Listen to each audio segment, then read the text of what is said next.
కవిత అంశంపై బీఆర్ఎస్ లో ఒక ఫుల్ క్లారిటీ కనిపిస్తోంది. కవిత అంశంపై గులాబీ పెద్దలు గప్చుపైపోయారు. కవిత సస్పెన్షన్ సాధారణ అంశంగా పార్టీ భావిస్తోందా? మాటకు మాట, విమర్శకు ప్రతి విమర్శ వద్దనుకుంటోందా? కవిత అంశానికి ఇంతటితో ఫుల్ స్టాప్ పెట్టే ఉద్దేశమే ఇదా? కవితపై ఎక్కడా బీఆర్ఎస్ బిగ్ లీడర్స్ స్పందించలేదు. పార్టీకి నష్టం చేసినట్లు భావించారు, వేటు వేశారు. ఖతం, టాటా, బాయ్ బాయ్. ఇక ముచ్చట గురించి డిస్కషన్ వద్దు. కవిత విషయంలో స్పష్టంగా బీఆర్ఎస్ శ్రేణులకు, నాయకులకు అధిష్టానం నుంచి అందిన ఆదేశాలు ఇవేనా? ఆ కారణంగానే ఈ అంశంపై గులాబీ దళం ఎక్కడా నోరు మెదపడం లేదా? ఏమో, ఇందులో నిజమెంతో తెలియదు, కానీ పరిస్థితి చూస్తుంటే అలాగే అనిపిస్తోంది. ఇటీవలే కవిత చేసిన వ్యాఖ్యలకు కౌంటర్ గా పలువురు బీఆర్ఎస్ మహిళా నేతలు ప్రెస్ మీట్ పెట్టి ఖండించారు. అది కూడా పార్టీ సస్పెన్షన్ వేటు వేశాకే బయటకొచ్చారు. ఆ తర్వాత మళ్లీ అంతా గప్చుప్. కవిత కల్లోలంపై ఎక్కడా ఎవ్వరూ డైరెక్ట్ గా స్పందించిన దాఖలాలు లేవు.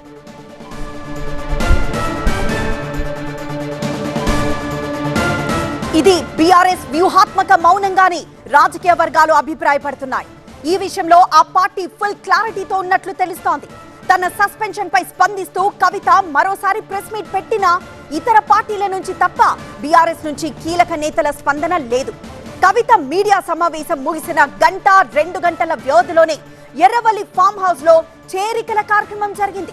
ఆ సందర్భంగా మాట్లాడిన కేటీఆర్, జగదీష్ రెడ్డి వంటి కీలక నాయకులు సైతం కనీస మాత్రం కవిత వ్యవహారంపై స్పందించలేదు.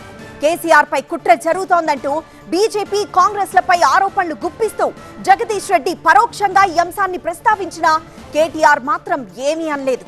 దీంతో ఈ అంశంలో బీఆర్ఎస్ అగ్రనేతలు ఎంత క్లారిటీతో ఉన్నారో అనే విషయం అర్థం చేసుకోవచ్చు.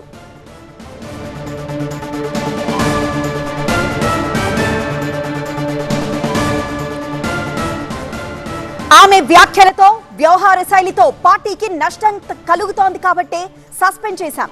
ఇది ఏ పార్టీలోనైనా సర్వసాధారణంగా జరిగే ప్రక్రియ అన్నట్లుగా కార్ పార్టీ వ్యవహార శైలి కనిపిస్తోంది. అంతేకాదు, రాజకీయంగానూ పార్టీకి ఇబ్బంది కాకూడదని సైలెన్స్ మెయింటైన్ చేస్తున్నట్లు తెలుస్తోంది. అసలే వరుస ఎన్నికల్లో ఓటమిల తర్వాత డీలా పడిన బీఆర్ఎస్ పార్టీ ఇప్పుడిప్పుడే కోలుకుంటోంది. కాంగ్రెస్ ప్రభుత్వంపై తీవ్ర వ్యతిరేకత ఉందని, తమకది కలిసొస్తుందని భావిస్తోంది. త్వరలో జరగబోయే స్థానిక ఎన్నికల్లో సత్తా చాడతామని లెక్కలేసుకుంటోంది గులాబీ పార్టీ. ఇలాంటి పరిస్థితుల్లో మాటకు మాట, విమర్శకు ప్రతి విమర్శ చేసి పార్టీని మరింత డ్యామేజ్ చేసుకోవడం ఎందుకన్నట్లుగా బీఆర్ఎస్ అధిష్టానం భావిస్తున్నట్లు కనబడుతోంది.